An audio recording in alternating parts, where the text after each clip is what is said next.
Φτάσαμε στην Ίσλα Γκράντε και περπατάμε σε μια περιοχή που από ό,τι καταλάβαμε είναι περιοχή των ντόπιων. Είναι κάπως ταπεινά όλα τα σπίτια έτσι. Αυτό θα έλεγα ότι είναι το λιγότερο ταπεινό που έχουμε συναντήσει μέχρι τώρα. Λαμαρίνες. Ναι, έχουμε δει λαμαρίνες και τούβλα κατά κύριο λόγο για τα σπίτια. Τα αφήνουν έτσι, δεν τα σοβατίζουν, δεν τα βάφουν πολύ απ' έξω. Αυτό το έχουμε δει σε πολλά μέρη βέβαια στη Λατινική Αμερική μέχρι τώρα. Στο Περού κατά κόρον, σε φαβέλες στη Βραζιλία, σε άλλα μέρη της Κολομβίας. Και ναι, Buendia. Δεν είναι καθόλου τουριστικό το συγκεκριμένο σημείο, γιατί μας άφησαν οι άνθρωποι που μας έφεραν με τη βάρκα από το ξενοδοχείο μας, που είναι του ξενοδοχείου η βάρκα. Το ξενοδοχείο μας, εντάξει, είναι ένα μικρό ταπεινό ξενοδοχείο και αυτό. Έχει 3 δωμάτια, μία βαρκούλα, 2-3 υπαλλήλους, δηλαδή είναι ο υπεύθυνος και άλλοι 2-3 υπάλληλοι, οι οποίοι μάλλον μένουν εκεί κάπου και δεν έχω δει ακόμη που μένουν. Και είναι πολύ φιλικοί, αλλά είμαστε οι μόνοι, οι μόνοι πελάτες, επισκέπτες αυτή τη στιγμή. Και από ό,τι φαίνεται και εδώ δεν είναι πάρα πολύ τουριστικό το μέρος. Αυτό το σημείο του νησιού, ναι. Άμα δούμε, δηλαδή μπροστά υπάρχει πάρα πολύ πράσινο, δέντρα, κάτω έχει χώμα και μερικές πέτρες. Ψάχνουμε το κέντρο. Ψάχνουμε το κέντρο, αν υπάρχει κέντρο. Δεν ξέρουμε πολλά για το νησί, ναι. Φαντάζεσαι να μην υπάρχει. Πάντως μου έκανε εντύπωση το πόσο γρήγορα φτάσαμε, δηλαδή μέσα σε 5 λεπτάκια, κάποιος περνάει με το ποδήλατο νομίζω.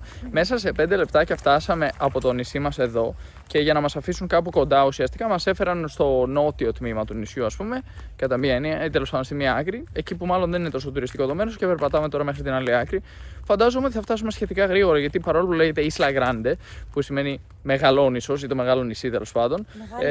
Παρόλα αυτά, ναι, μπορεί να μην είναι και τόσο μεγάλο τελικά. Δείτε εδώ δυστυχώς ένα φαινόμενο με σκουπίδια. Κάποιοι έχουν αφήσει σκουπίδια εδώ μες στο δέντρο. Και το πρόβλημα είναι ότι εδώ είναι ένα μέρος όπου δεν έρχεται και ας πούμε σκουπιδιάρικο, υπάλληλοι του Δήμου κλπ. Οπότε, άμα δεν προσέχει ο κόσμος, θα γεμίσει σκουπίδια το μέρος. Δηλαδή, πραγματικά πρέπει σε αυτά τα μέρη να σεβόμαστε λίγο παραπάνω, να προσέχουμε και να μαζεύουμε τα σκουπίδια μας. Τέλος πάντων, σε κάθε περίπτωση δεν είναι και τραγικά τα πράγματα. Απλώς επειδή είχαμε διαβάσει και κάποια σχόλια διαδικτυακά όταν κοιτούσαμε να κλείσουμε δωμάτιο, σκεφτόμασταν να μείνουμε ουσιαστικά εδώ πέρα αρχικά. Και επειδή στην Booking είδαμε κάποια αρνητικά σχόλια από εδώ και από εκεί για σκουπιδάκια, για τα αδέσποτα σκυλιά, ότι δεν είναι τόσο προσεγμένα και ότι τους κακοφάνηκε λίγο αυτό των ανθρώπων που ήρθαν εδώ πέρα, τέλος πάντων, στους ανθρώπους που ήρθαν, και γι' αυτό το λόγο αποφασίσαμε να κλείσουμε στο νησί που μείναμε, Ίσλα Μαρίνα, και τελικά μας άρεσε πολύ εκεί. Εδώ βλέπουμε δυστυχώς πάλι σκουπιδάκια μαζεμένα. Μπάζα, ας πούμε, κιόλας. Μπάζα, ναι, βλέπουμε ότι κάποιοι τα έχουν πετάξει εδώ πέρα. Πολύ άσχημο φαινόμενο αυτό. Ναι, εντάξει. Αν το σκεφτείς. Και αυτά είναι μέρος της φύσης. Ναι, είναι μέρος της φύσης. Αν το σκεφτούμε πολύ κοινικά, όλα μέρος της φύσης είναι έτσι. Εμείς βγάζουμε αυτή την ιδέα ότι εμείς δεν είμαστε η φύση και όλα τα άλλα είναι η φύση, ενώ στην πραγματικότητα όλα είναι μέρος της φύσης. Ούτως ή άλλως, χημικά στοιχεία της φύσης χρησιμοποιούμε για να τα φτιάχνουμε. Buendia. Τέλος πάντων, οπότε συνεχίζουμε. Εδώ σε λίγο θα συναντήσουμε και ένα κύριο ο οποίος κυκλοφορεί με ένα σπαθί που είναι για να κόβει, τέλος πάντων. Buendia. Βλέπουμε αυτή τη βλάστηση που έχουμε συναντήσει και σε άλλα μέρη. Είναι λίγο αβάλτος. Είναι λίγο αβάλτος, όντως. Σε μερικά σημεία. Μαγκρόβιο. Μαγκρόβιο, μπράβο. Και εδώ κάτω έχει λάσπη. Όντως. Στο συγκεκριμένο σημείο. Εμείς, εκτός από το κέντρο, ψάχνουμε και την παραλία. Για να κάνουμε και κανένα μπανάκι. Ναι, εδώ από ό,τι κατάλαβα υπάρχουν μικρές παραλιούλες γύρω-γύρω από το νησί, από όλα αυτά τα νησιά. Και δεν είναι έτσι γεμάτες αμμούδια αυτές οι κλασικές, ας πούμε, παραλίες. Είναι πιο πολύ πέτρα, ας πούμε, ή τέλος πάντων τελειώνει το χώμα και βουτάς μέσα.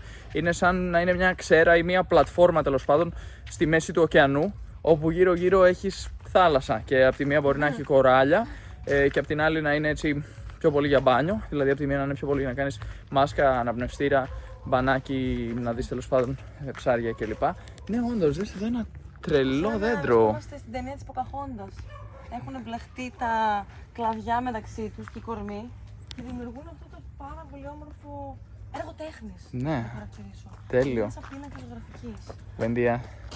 Εδώ βλέπουμε μια πινακίδα που λέει ότι τα πόδια σου βρίσκονται πάνω στο τεριτόριο, δηλαδή στη γη της Isla Grande, η οποία περιβάλλεται από το Εθνικό Πάρκο, το οποίο λέγεται Corrales del Rosario San Bernardo, τέλος πάντων το Εθνικό Πάρκο del Rosario, και λέει αν το έφερες μαζί σου, πάρ' το μαζί σου. Είναι το σκουπίδι. ένα μήνυμα για τα σκουπίδια, ναι. Δεν είναι πολύ ξεκάθαρο το που πρέπει να πάμε, αλλά το σχεδιάζουμε. Ναι, ρωτήσαμε τώρα μια κοπέλα που δουλεύει εδώ σε ένα εστιατόριο που δεν έχει ανοίξει ακόμη. Λέω: μπορούμε να πάμε από εδώ, να περάσουμε από εδώ για να πάμε στο κέντρο, και μας δείχνει από εδώ. Α, ωραία, λέω, τέλεια. Δεν υπάρχει καμιά σήμανση. Είναι λες και περπατάμε μέσα στην αυλή κάποιου και έχει πολλά εστιατόρια το ένα δίπλα στο άλλο. Και λες, τι γίνεται εδώ, ρε παιδί μου, πού πάω. Εδώ έχει σκουπίδια. ανακύκλωση. Κάδι, ωραία η κάδι. Και έχει και βελάκια ακριβώς απέναντι. Δεν λέει ότι κάνουν γιόγκα, έτσι. Έχει και γιόγκα. Και βλέπω και πουλάκια πάνω στο δέντρο. Φτάσαμε σε ένα πάρα πολύ όμορφο μέρος. Είναι γεμάτο αιώρες. Έχει δωμάτια εδώ γύρω-γύρω, εστιατόρια. Έχει περισσότερο κόσμο. Είδαμε 3-4 άτομα τώρα. Και θέα θάλασσα. Πρέπει να φτάνουμε σε μία από τις άκρες. Δεν ξέρω αν μπορώ να το αποκαλέσω άκρη. Ναι. Πρέπει να φτάνουμε σε ένα από τα σημεία πρόσβασης στη θάλασσα, όπου έχουν σκαλίτσες και μπορείς να κατέβεις με αυτές τις σκάλες κάτω και να κάνεις μπάνιο. Τέλεια. Τέλεια είναι. Μπορείς να κάνεις ηλιοθεραπεία και το νερό είναι πεντακάθαρο, έτσι. Wow, Μοιάζει με πισίνα. Πραγματικά. Και εδώ κάνουν μασάζ, λέει, σε αυτό εκεί το κρεβάτι, πάνω σε αυτό το deck. Ωραίο σπιτάκι επίσης πίσω σου. Ναι. Κάποιοι μένουν εδώ, ακριβώς μπροστά στο νερό. Και εμείς έτσι είμαστε βέβαια, στο άλλο νησάκι. Ναι, ακριβώς. Απλώς αυτή τη στιγμή θέλουμε να εξερευνήσουμε την Isla Grande. Σήμερα θέλαμε να κάνουμε αυτό το tour. Πληρώσαμε 5,5 ευρώ το άτομο για να έρθουμε με την βάρκα και να επιστρέψουμε επίσης. Τώρα έχουμε πάλι το ίδιο πρόβλημα με πριν. Δεν ξέρουμε από πού να περάσουμε για να φύγουμε. Μπήκαμε μέσα στη θάλασσα η οποία μοιάζει με πισίνα. Τόσο τέλειο είναι το νερό. Η θερμοκρασία είναι καταπληκτική. Μπορώ να πω ότι είναι χλιαρό. Είναι η χαμηλή περίοδος, η περίοδος των βροχών, αλλά έχει ήλιο. Μου αρέσει πάρα πολύ που είμαστε έτοιμοι να εξερευνήσουμε αυτό το μικρό νησάκι που λέγεται Isla Grande, δηλαδή μεγάλο νησί. Είναι το μεγαλύτερο από τα νησιά, γι' αυτό λέγεται Isla Grande. Ροζάριο. Από τις Islas de Rosario ακριβώς, είναι τα νησιά της Ροζάριο. Και εδώ τριγύρω να μπορούμε να δούμε κάποια από αυτά. Για παράδειγμα, ένα μικρούλι εκεί στο βάθος, αν μπορούμε να το αποκαλέσουμε νησάκι. Η βραχονησίδα τέλος πάντων, ανάλογα με το πώς το ορίζει ο καθένας. Εκεί άλλο ένα νησάκι. Κάπου εκεί πρέπει να είναι. Όχι, δεν είναι το δικό μας νησί. Τώρα έχω χάσει λίγο τον προσανατολισμό μου. Εμείς ήρθαμε από εκεί, συγγνώμη. Από την άλλη μεριά είναι το δικό μας νησί. Είναι πάρα πολλά τα νησάκια, δεν ξέρω ακριβώς πόσα, αλλά είναι δεκάδες. Κάπου υπάρχει και ένα μέρος που λέγεται Οσεανάριο. Δηλαδή είναι κάτι σαν εθνικό πάρκο με ενιδρίο, με ψάρια κλπ. Δεν ξέρω τώρα άμα θα το επισκεφτούμε αυτό, γιατί δεν μας αρέσει πολύ όταν κρατάνε ζώα σε μια γυάλα κλεισμένα κλπ. Ψάρια, ας πούμε. Θα δούμε κατά πόσο είναι εφικτό να το επισκεφτούμε, αν είναι ανοιχτό δηλαδή. Αν μπορούμε να κάνουμε κάποιο tour και να δούμε τα ψάρια στο φυσικό του περιβάλλον, πολύ πιθανό να το κάνουμε. Και πολλοί άνθρωποι έρχονται κάνουν το tour τους από την Καρταχένα με σκάφη. Είδαμε κάποια σκάφη να περνάνε προηγουμένως, κάποια κρυσκράφη κλπ.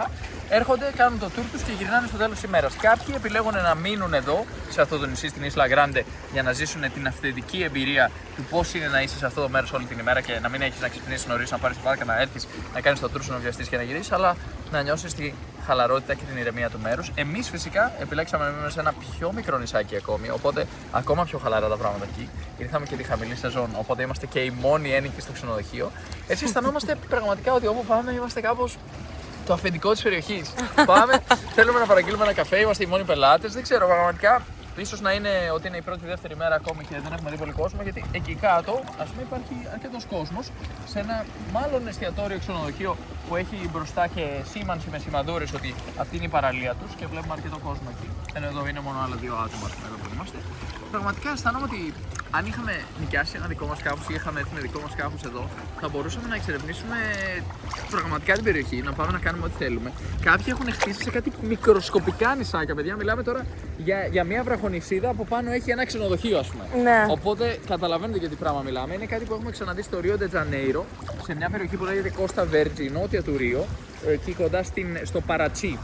Γράφεται Παρατί με Y. Εκεί σε αυτή την περιοχή πάρα πολλά νησάκια επίσης και πάνω σε κάποια από αυτά κάποιοι έχουν χτίσει και κάποια από αυτά έχουν πουληθεί κιόλας. Είναι ιδιωτικά. Πιθανώς να ισχύει κάτι τέτοιο και εδώ, δεν είμαι βέβαιος. Θα το ψάξουμε όμως. Αλλά προς το παρόν πάμε να χαλαρώσουμε αυτό το υπέροχο και ζεστό χλιαρό νερό.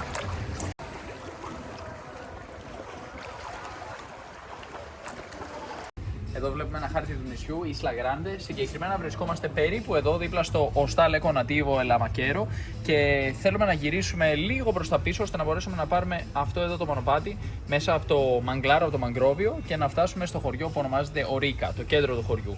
Ή εναλλακτικά υπάρχουν και άλλοι τρόποι. Εμείς ουσιαστικά ήρθαμε από εδώ, μας άφησε κάπου εδώ η βάρκα και περπατήσαμε και φτάσαμε εδώ πέρα. Τώρα θέλουμε να περπατήσουμε μέχρι να φτάσουμε στο κέντρο του χωριού, στο Ορίκα, και στη συνέχεια ενδεχομένως να πάμε προς την Playa Libre, που από ό,τι φαίνεται είναι η κεντρική παραλία του νησιού. Πολύ όμορφο πάντως, έτσι πως φαίνεται από ψηλά.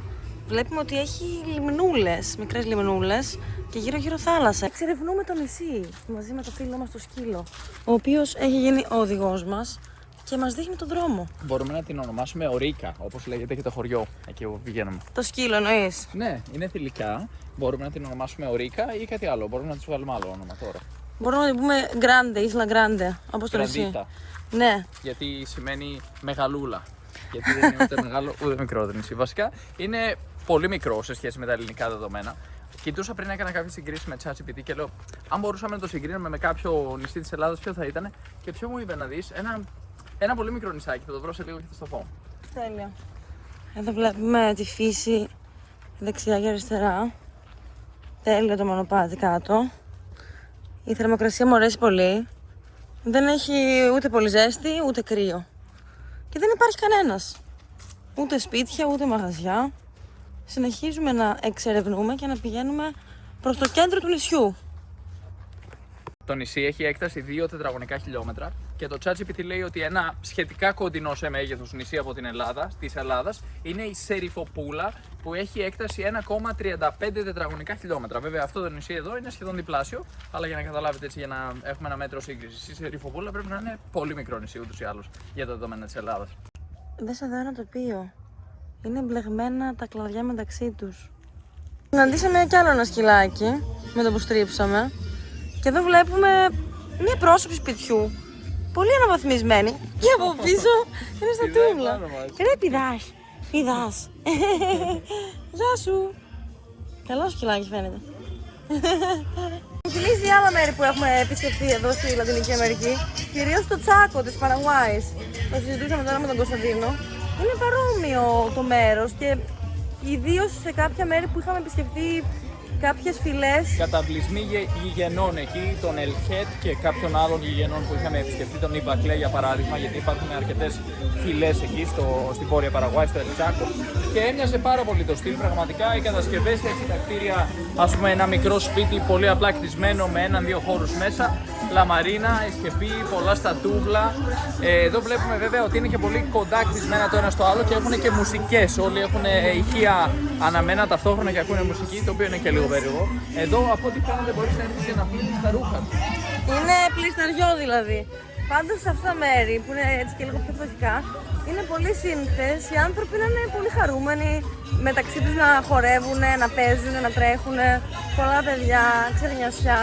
Εδώ βλέπουμε και μια όμορφη παιδική χαρά, ένα γήπεδο ποδοσφαίρου, ένα μνημείο και τα γράμματα που λένε Ορίκα, δηλαδή το συγκεκριμένο σημείο, ας πούμε, το συγκεκριμένο χωριό εδώ στο νησί. Και κάποιες πινακίδες που έχουν καρφώσει πάνω σε αυτό το στήλο που λένε να προσέχουμε το μέρος σαν να είμαστε ντόπιοι, σαν να είμαστε από εδώ. Αυτό εδώ πίσω είναι εστιατόριο εντωμεταξύ. Βλέπουμε πολλά σκυλάκια και κότες. Στο βάθος βλέπουμε και ένα τουκ-τουκ, δηλαδή μια μηχανή τρίκυκλη ουσιαστικά που έχει από πίσω μια καρότσα. Δεν έχουμε δει αυτοκίνητα, πιθανώς να μην υπάρχουν καθόλου αυτοκίνητα εδώ στο νησί, γιατί είναι και δύσκολο να μετακινηθείς με αυτοκίνητο. Αλλά έχουμε δει ποδήλατα και το πρώτο τουκ-τουκ που βλέπουμε τώρα είναι αυτό που μεταφέρει κάποια προϊόντα. Εδώ βλέπουμε ένα περίπτερο. Μόλις αγοράσαμε ένα μπουκαλάκι νερό. Ναι, κοστίζει περίπου 1 ευρώ και κάτι. Τσιμπημένο. Δροσερό το νεράκι, Πολύ δροσερό. Εδώ πίσω υπάρχει ένα κατάστημα στο οποίο μπορείς να νοικιάσεις, λέει, ποδήλατα. Βλέπω βέβαια και σανίδες του σερφ. Ναι.